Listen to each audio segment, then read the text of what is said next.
I thought he was my friend. I brought him into my group, I stood up for him in front of everyone, and he repaid me by sabotaging me in the labs, stealing credit for my work, and excluding me from my own team when I didn't do what he wanted. If there's one thing I learned too late, it's that not everyone who seems lost needs to be saved. Some are just waiting for the exact moment to use you. My name is Daniel. And this story doesn't begin when everything fell apart, but long before that, when I still believed I was doing the right thing. I was always the typical responsible student. Not the brightest in the class, but the most consistent. While others improvised, I had everything planned. While others copied, I understood. And in a field like engineering, that's no small thing. I had my group. There were 4 of us, Luis, Mateo, Carla, and me. We weren't the most popular, but we worked. Everyone had their role, and that made us efficient. I was the one who organized everything. Carla had an incredible mind for theory. Mateo was good at programming. And Luis, well, Luis was the guy who solved practical problems without making noise. Until he showed up. His name was Alex. I remember perfectly the first day I saw him. He was alone in the lab, staring at a turned-off computer like he was waiting for it to turn on by sheer will. No one talked to him. No one included him. And that bothered me. Because I saw myself reflected in him. Not because I had been alone, but because I understood what it felt like not to fit in. That was my first mistake. I approached him and asked if he needed help. He looked up, as if he didn't expect anyone to speak to him, and said something simple, "Yeah, I don't understand any of this." His voice wasn't arrogant or confident. It was more neutral, empty. But that didn't raise any alarms for me. On the contrary, it gave me the impression that he just needed someone to guide him. So I helped him. I explained the basics, showed him how the programs worked, even shared some of my notes. He listened in silence, nodded, and occasionally asked very specific questions. Too specific. But at the time, I took it as interest. At the end of class, I said something that would change everything. "If you want, you can work with us." Luis gave me a strange look. Carla raised an eyebrow. Mateo didn't even try to hide his discomfort. But I insisted. It's better to be 5 than 4. That was my second mistake. The first few days were normal. Alex didn't talk much, but he worked. He didn't stand out, but he didn't get in the way either. He was like a functional shadow within the group, and little by little, he started to integrate, but not in the way I expected. He didn't joke around. He didn't share anything personal. He didn't try to be likable. What he did was observe everyone, especially me. At first, I thought it was because I had helped him, like a kind of respect. But then I noticed something strange. Every time I explained something, he didn't just understand it quickly, he would replicate it perfectly the next day, as if he had memorized it, as if he were copying more than learning. One time, Carla told me quietly, "I don't like him." "What do you mean?" I asked. "Him. He's weird. Not shy, calculating." I laughed. I told her she was exaggerating. That was my third mistake. Things changed when the first big project of the semester arrived. A complete system we had to design, program, and present. The kind of assignment that defines your final grade, and your reputation. We organized ourselves as always. Me leading, Carla on theory, Mateo on programming, Luis on testing, and Alex. Alex said something that, at the time, sounded reasonable. "I can help you, Daniel." That surprised me. Because no one ever asked to help me. I was the one who helped everyone else. But I accepted. I thought he wanted to learn more. That he wanted to improve. And at first, it worked. We worked together after class. I taught him how to structure the project, how to divide tasks, how to anticipate errors. He listened, took notes, asked just enough questions. He was efficient. Too efficient. In 1 week, he already understood the whole project better than some people in the group. In 2, he started suggesting changes. And they weren't bad ideas. In fact, they were good. Very good. That started to bother me. Not because he was surpassing me, but because I didn't understand how someone who knew nothing 2 weeks ago was now at the same level as us. Even so, I defended him. When Mateo said Alex was getting too involved, I said, "He's contributing." That's good. When Luis said he didn't trust him, I replied, "He just needs time." When Carla said again that something didn't add up, I ignored her. That was my fourth mistake. The day of the presentation, everything seemed perfect. Our project worked. It was solid, well structured. I was nervous, but confident. Until something happened that I didn't expect. The professor, after listening to us, asked a complex technical question. It was my part. I was about to answer. But Alex spoke first. And he didn't just answer. He explained the entire system, as if it were his. With details I had never mentioned out loud. With confidence. With control. With a clarity that made the professor nod, impressed. I stayed silent. Not because I didn't know what to say, but because something inside me felt displaced. As if, without realizing it, someone had taken my place. After the presentation, everyone congratulated him. Even the professor. "Good work, Alex. It's clear who led this." Those words, they still weigh on me. Because no one corrected the professor. No one said that I had organized everything. No one said that I had guided the project from the beginning. Not even Alex. That was the moment something started to break. But it wasn't the end. No. That was only the beginning. Because what came next wasn't just that he took credit from me. It was that he started taking something much worse. My own team. After that presentation, something changed. It wasn't immediate. It wasn't a direct hit. It was more like a silent crack that began to spread without making a sound. At first, I tried to ignore it. I told myself I was overthinking it, that what happened with the professor had been a misunderstanding, that Alex had simply spoken first and that was it. But the atmosphere wasn't the same anymore. Before, when we met, everyone looked at me to organize things. Now, without anyone saying it out loud, those looks started drifting toward him. And the worst part is, it wasn't obvious. It was subtle. Like when someone makes a suggestion and everyone follows it, even if it's not necessarily the best one. That's what Alex did. He didn't impose. He didn't argue. He didn't raise his voice. He just said things like, maybe we could do it this way, and somehow, we ended up doing it that way. The first time I felt something was really wrong was in the systems lab. That place was my territory. That's where I stood out. That's where everything I knew showed. We had to work on a complex simulation, with multiple stages that depended on each other. I already had a structure planned days in advance. I arrived early, as always, but Alex was already there, sitting at my computer. That already felt strange. Not because he couldn't use it, but because he never had before. I got here early, so I made some progress, he said, without looking at me. I walked over, and when I saw the screen, I felt something unsettling. The code was good. Too good. Not only did it follow the logic I had planned, it was optimized. There were things I hadn't even implemented yet. Things I hadn't even explained out loud. How did you do this? I asked. And he answered, as if it were the most normal thing in the world. I deduced it. That word, the way he said it. Cold. Simple. Without emotion. I didn't like it. But once again, I let it slide. That day we worked together like always, but it no longer felt like collaboration. It felt like competition. And the worst part is, I didn't know when it had started. The following days were strange. Small things began to happen. Errors in my code that I would swear weren't there before. Files going missing. Versions being overwritten without explanation. At first, I thought it was stress, that I was making mistakes under pressure. But then something happened that I couldn't ignore. One afternoon, I stayed alone in the lab. Everyone had left. I was reviewing a critical part of the project, something I had completely clear. I saved my progress, closed everything, and left. The next day, when I opened the file, it was ruined. Not a small error. It was as if someone had modified key parts to make everything fail. And the worst part, the changes looked like they had been made by me. Same style, same structures, but with intentional flaws. I felt a hollow drop in my stomach, because that wasn't an accident. That was sabotage. And there were very few people who had access to that file. Very few people who understood enough to do something like that, and only one who had been observing me all this time. Alex. I didn't want to accuse him without proof, so I decided to do something simple. A test. That night, I set up a decoy file, a module that looked important, but actually didn't affect the main system. I saved it using the same format we always used, and I waited. The next day, it had been modified, in the same way. Subtle errors, well hidden, but clearly intentional. And at that point, I had no more doubts. It wasn't coincidence. It wasn't stress. Someone was sabotaging my work, and that someone knew exactly what they were doing. I confronted him, not in public. I didn't want to cause a scene without being sure. I pulled him aside and said, I know you've been messing with my files. He looked at me.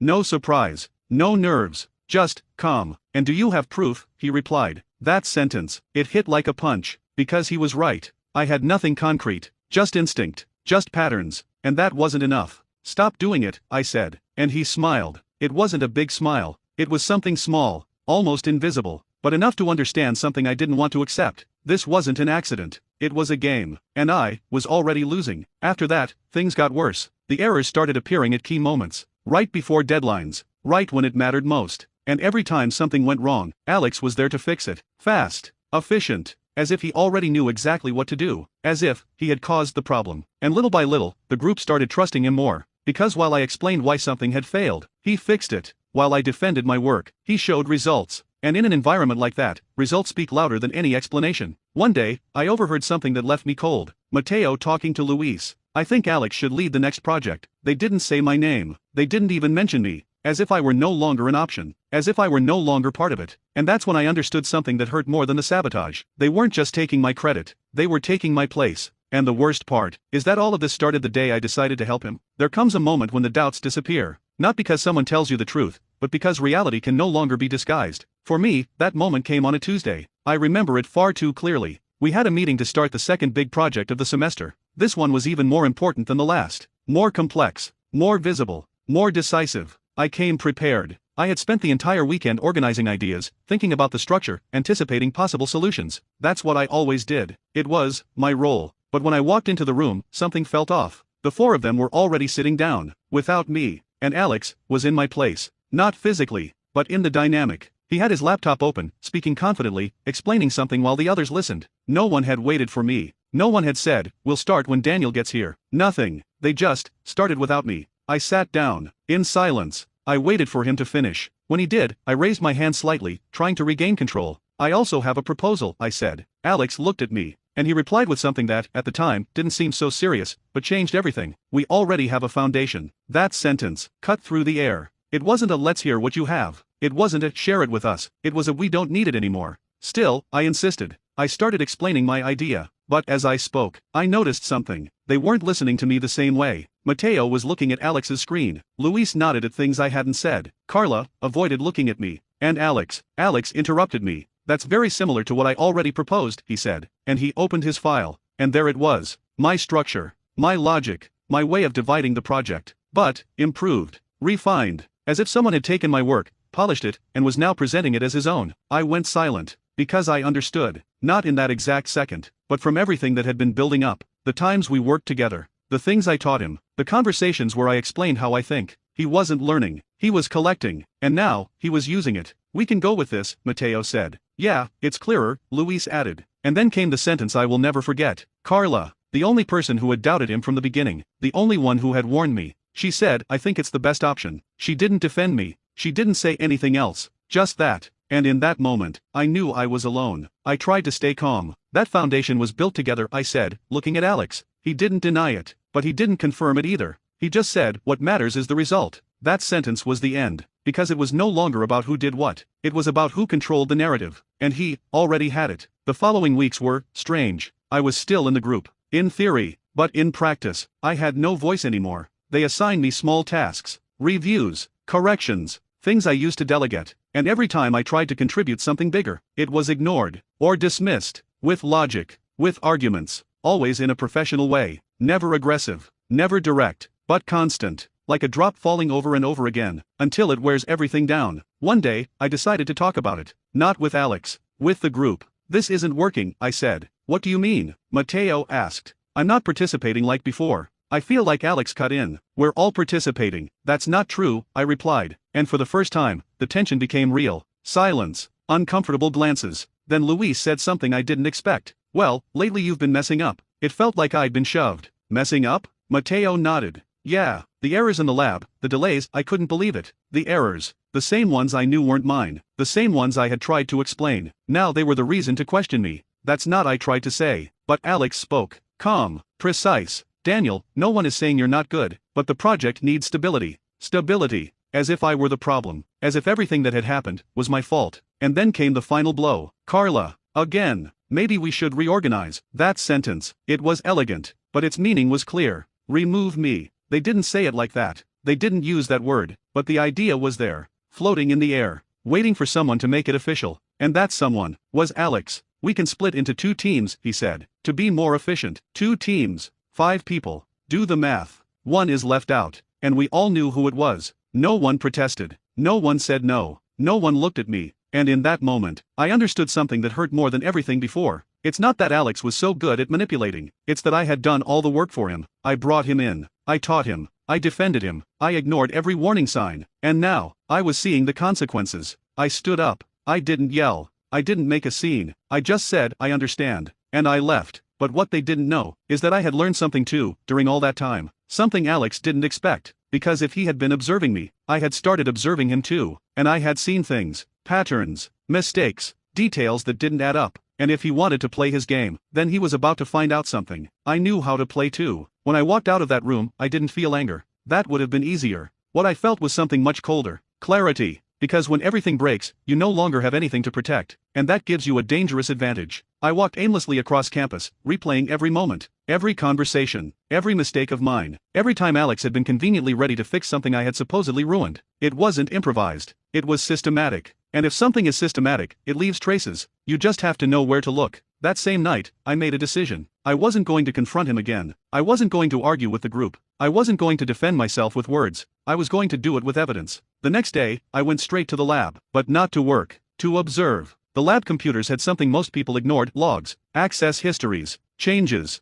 users. They weren't impossible to manipulate, but they weren't easy either. And Alex, no matter how smart he was, wasn't perfect. I started with my files, the ones that had been modified. I checked previous versions, compared lines, looked for patterns, and I found it. A tiny detail, but consistent. Every suspicious change had an invisible signature. Not in the name, not in the content, in the form. There was a specific way Alex organized certain functions, a style, a kind of fingerprint in code, and it was there, in my files, where it should never have been. That was something, but not enough. I needed something stronger, something he couldn't deny, so I did what I do best: build a system. I created a new module, an important one, critical to the project, but with a trap, a hidden error that only someone who deeply understood the system would try to fix. And more importantly, I logged everything, activated logs, histories, access records. Every modification would be recorded, and I waited. Not long, 2 days, that was all. On the third day, I went into the lab early, opened the file, and there it was, modified, exactly at the point I had designed. The error had been fixed, but in doing so, it had left a trace, a recorded access, a user, a timestamp, and a name, Alex. There was no way to argue with it. It wasn't interpretation, it wasn't intuition, it was evidence. And not just that, I found something else too. While reviewing other files, I discovered he hadn't only modified mine, he had accessed folders from other groups, copied structures, fragments, ideas, not everything, just enough to improve his own, to stay ahead, to always seem one step ahead. This wasn't just sabotage, it was strategy. Someone who didn't compete fairly, but redesigned the board in his favor. And that's when I understood something important. If I confronted him alone, he would deny it. If I spoke to the group, they were already on his side. I needed something bigger, something he couldn't manipulate. The professor. But I couldn't go in with a simple accusation. It had to be perfect. So I prepared everything, organized the evidence, screenshots, logs, code comparisons. I even documented the pattern of errors, every step, every change, every match. It was like assembling a puzzle, where the final image was impossible to ignore. The day of the next project review, I knew it was time. The group was there, Alex too, talking, explaining. As always, I walked in, and no one said anything. It wasn't necessary. They didn't expect anything from me anymore. And that worked in my favor. The presentation began, Alex leading, the professor listening. Everything seemed normal, until I raised my hand. Professor, I need to show something. The room fell silent. The professor looked at me. Go ahead. I walked to the front, connected my laptop, and without looking at anyone, I began. I'm not going to talk about theory or results. I'm going to talk about how things were done. I opened the first file, showed the history, the modifications, the dates, then the second, the third, then the logs, recorded access, users, exact times, and finally, the pattern, the way the code had been altered, the same signature, repeated over and over again, in my files, in others, in every place where something mine had failed, and then been fixed. The room was completely silent. No one moved. No one spoke. And then I said the only thing that needed to be said. This wasn't a mistake. Pause. It was manipulation. That's when I looked at Alex for the first time. He wasn't nervous. He wasn't in shock. But for the first time, he wasn't in control. The professor stepped in. Are you accusing someone directly? I took a breath, and said his name. Alex. Everything exploded. Not in shouting, but in tension, looks, confusion, disbelief. Mateo stared at the screen. Luis frowned. Carla wasn't looking at me. She was looking at him, as if she were finally seeing something that had always been there. Alex finally spoke. That doesn't prove anything. But his voice wasn't the same anymore. I showed the final file, the decoy, the exact log of the moment it was modified, his user, his access, his action, and then, he had no immediate response. The professor slowly closed his notebook, looked at Alex, and said something that changed everything. I need to speak with you after class. That was it. No argument, no defense. Just a heavy silence that covered everything, and for the first time in a long time, I wasn't the one losing. After that class, no one spoke. Literally, we walked out of the room as if someone had muted the world. Each of us went in a different direction, avoiding eye contact, avoiding questions. Alex stayed behind with the professor. I didn't wait. Not because I didn't want to know what would happen, but because the important part had already happened. The truth was already out, and that can't be undone. That night, my phone blew up. Messages. First Mateo, is all of that for real? I didn't reply right away. Then Luis, we need to talk. Then Carla, just one sentence, I'm sorry. That was the only one that didn't sound empty. Even so, I didn't answer. I didn't have the energy for that. Not yet. The next day, I arrived on campus with a strange feeling. It wasn't relief. It wasn't satisfaction. It was internal silence. Like when a storm ends and everything goes still, but you know something has changed forever. Before going into the building, I saw Mateo and Luis. They were talking quietly. When they saw me, they went silent. That already said a lot. Daniel, Mateo said, walking over. He hesitated. For the first time since I'd known him, he hesitated. Can we talk? I looked at him, and nodded. We sat on a bench outside. Luis got straight to the point. Since when did you know? I didn't know, I replied. I confirmed it recently. Mateo ran a hand over his face. We didn't see anything. That sentence carried weight, because it wasn't entirely true. It's not that they didn't see anything, it's that they chose not to, but I didn't say it.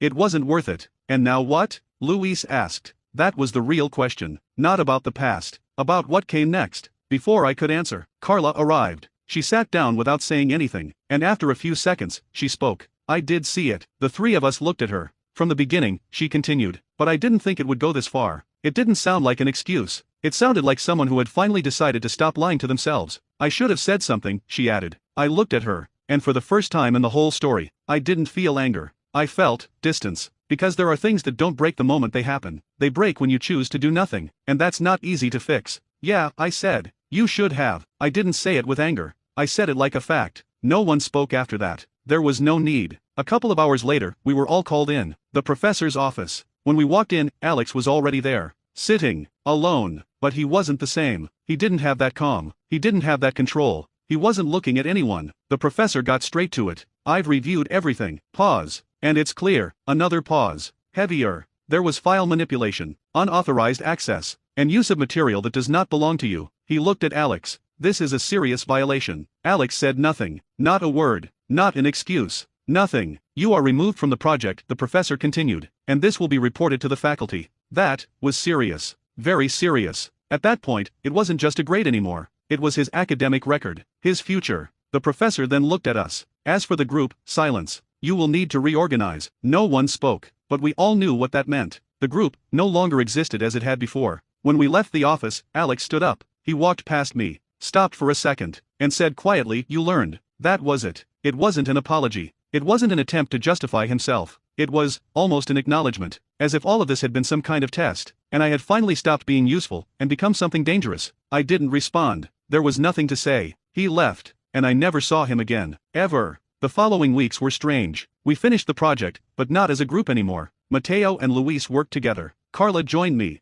not because everything was fine, but because it made sense. And little by little, things stabilized, but they were never the same. They never are. One day, after we turned in the final project, Carla said something that stuck with me. It wasn't Alex who broke the group. I looked at her. It was us, for not doing anything in time. I nodded, because she was right. Alex was the trigger, but the damage was allowed, ignored, left to grow. And that's the part no one wants to admit, me included. Because yes, he betrayed me, but I let him in. I defended him. I ignored every warning sign, and that has a cost too. Now, when I look back, I don't think of him as the villain of the story. I think of him as a lesson, an expensive one, but a clear one. Not everyone who seems to need help deserves it the way you think, and not every mistake is fixed by being a good person. Some are prevented by paying attention.